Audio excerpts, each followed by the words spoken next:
Jain action میں آپ کا سواگت ہے۔ موسیٰ علیہ السلام کے زمانے میں ایک ظالم بادشاہ ہوا کرتا تھا جس کا نام فرعون تھا۔ اس کی ایک بیوی تھی آسیہ، جن نے اسلام قبول کیا اور اللہ کے راستے میں قربانی دی۔ میرے چینل کو لائک اور سبسکرائب کرنا نہ بھولیں۔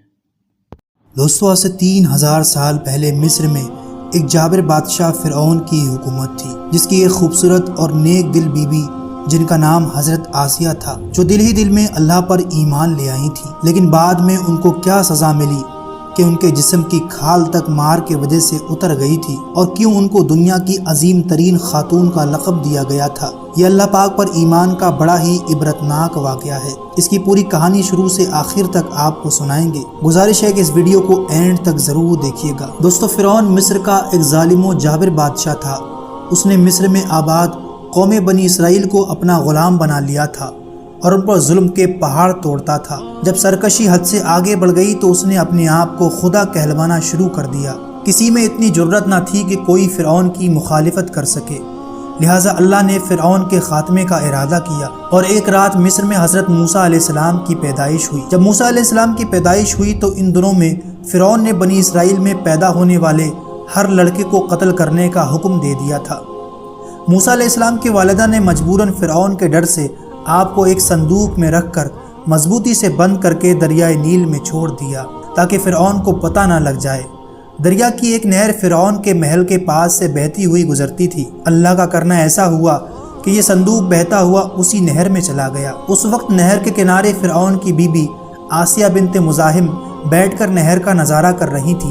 حضرت آسیہ نہایت خوبصورت اور نیک دل خاتون تھی۔ چنانچہ جب نہر میں بہتے ہوئے اس صندوق پر آسیہ کی نظر پڑی تو اس نے ملازمین کو اس صندوق کو نکالنے کا حکم دیا۔ جب اس صندوق کو پانی سے نکالا گیا اور جب اس کو کھولا گیا تو اس میں ایک خوبصورت بچہ نکلا۔ حضرت سیدنا موسیٰ علیہ السلام بچپن میں جب حضرت آسیہ کی گود میں آئے تو آپ نے سیدنا موسیٰ علیہ السلام کے چہرے میں نور نبوت دیکھ کر انہیں اپنا بیٹا بنا لیا، اور فرعون سے جو کہا اسے قرآن پاک میں یوں بیان کیا گیا: یہ بچہ میری اور تیری آنکھوں کی ٹھنڈک ہے، اسے قتل نہ کرو۔ اس پر بدبخت فرعون نے کہا: اسے تم رکھ لو، مجھے اس کی کوئی حاجت نہیں۔ پیارے آقا صلی اللہ علیہ وسلم کا فرمان ہے کہ اگر آسیہ کی طرح فرعون بھی اس بات کا اقرار کرتا کہ یہ بچہ اس کی آنکھوں کی ٹھنڈک ہے تو ضرور اللہ پاک اسے ہدایت عطا فرما دیتا جیسے آسیہ کو عطا فرمائی۔ دراصل بی بی آسیہ بادشاہ مصر ریان بن ولید کی اولاد میں سے تھی۔ یہ ریان بن ولید وہی بادشاہ تھا جو حضرت سیدنا یوسف علیہ السلام کے زمانے میں بادشاہ مصر تھا اور آپ علیہ السلام پر ایمان لائے تھے۔ جب مصر پر قبطی خاندان کی حکومت آئی، فرعون سے بی بی آسیہ کا نکاح خوشی اور چاہت سے نہیں ہوا تھا، بلکہ آپ اور آپ کے والدین دونوں اسے ناپسند کرتے تھے۔ فرعون نے بادشاہت کے زور پر جبراً آپ سے نکاح کیا تھا، لیکن اللہ پاک نے آپ کو اس سے محفوظ رکھا اور وہ آپ کے قریب آنے پر قادر نہ ہوا، اس لیے آپ کی کوئی اولاد بھی نہیں تھی۔ بی بی آسیہ کو یہ اعزاز بھی حاصل ہے کہ آپ نے سیدنا موسیٰ علیہ السلام کا نام رکھا۔ قبطی زبان میں پانی کو مو اور درخت کو سا کہتے ہیں۔ یہ صندوق پانی اور درختوں کے درمیان پایا گیا تھا، اس وجہ سے حضرت بی بی آسیہ نے آپ کا نام موسیٰ رکھا، اور اس طرح آپ کی پرورش بی بی آسیہ کی گود میں شاہی محل میں ہوتی رہی۔ بہت جلد وہ وقت بھی آ گیا کہ جب اللہ نے حضرت موسیٰ علیہ السلام کو نبوت عطا کی اور آپ فرعون کے دربار میں اسلام کی دعوت لے کر تشریف لائے۔ اس وقت فرعون کے مطالبے پر جادوگروں اور موسیٰ علیہ السلام کے درمیان مقابلہ ہوا، جس میں حضرت موسیٰ علیہ السلام کا عصا حقیقی سانپ میں تبدیل ہو گیا اور جادوگروں پر حق واضح ہو گیا کہ یہ اللہ کے سچے رسول ہیں جنہیں ہماری ہدایت کے لیے بھیجا گیا ہے۔ اسی دربار میں بی بی آسیہ بھی موجود تھیں، لہٰذا آپ نے جب یہ سنسنی خیز مقابلے کا حال معلوم ہوا تو آپ کے دل میں فوراً حق کا نور چمک اٹھا اور آپ حضرت موسیٰ علیہ السلام پر ایمان لے آئیں۔ بی بی آسیہ فرعون مصر کی بیوی اور ملکہ تھیں۔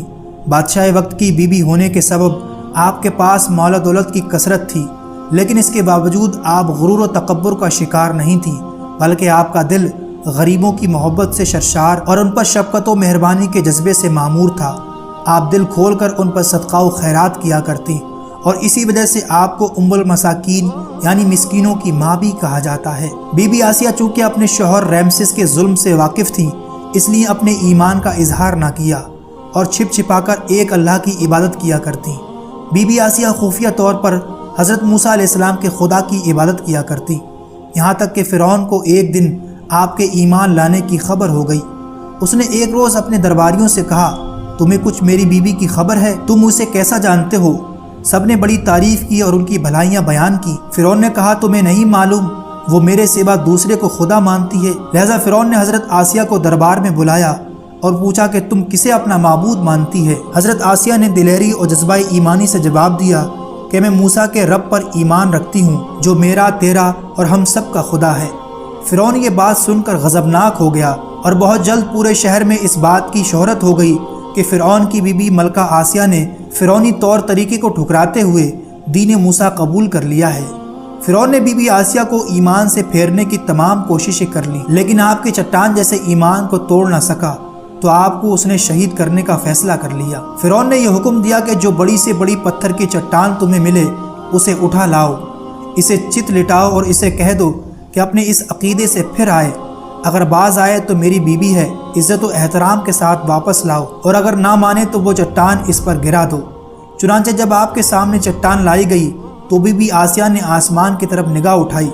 پروردگار نے حجاب ہٹا دیے اور جنت اور وہاں جو مکان ان کے لیے بنایا گیا تھا اسے انہوں نے اپنی نگاہوں سے دیکھ لیا اور اسی میں ان کی روح پرواز کر گئی۔ اپنی شہادت کے وقت بی بی آسیہ نے جو دعا مانگی اسے قرآن پاک میں اللہ نے یوں بیان فرمایا، اے میرے رب، میرے لیے اپنے پاس جنت میں گھر بنا اور مجھے فرعون اور اس کے کام سے نجات دے اور مجھے ظالم لوگوں سے نجات بخش۔ دوستو، حضرت آسیہ کی فضیلت حدیث پاک میں کچھ یوں بیان کی گئی ہے۔ ابو اشعری بیان کرتے ہیں کہ نبی کریم صلی اللہ علیہ وسلم نے فرمایا، مردوں میں سے تو بہت سے درجہ کمال تک پہنچے، لیکن عورتوں میں سے سوائے فرعون کی بی بی آسیہ اور مریم بنت عمران کے کوئی دوسری عورت درجہ کمال تک نہیں پہنچی۔ اسی طرح ایک اور حدیث پاک میں نبی صلی اللہ علیہ وسلم نے فرمایا کہ جنتی عورتوں میں سب سے افضل خدیجہ بنت خویلد، فاطمہ بنت محمد اور فرعون کی بی بی آسیہ بنت مزاحم اور مریم بنت عمران ہیں۔ آپ کا مزار مبارک مصر میں واقع ہے۔ بی بی آسیہ کی سب سے بڑی خاصیت دنیا کی ساری نعمت ہونے کے باوجود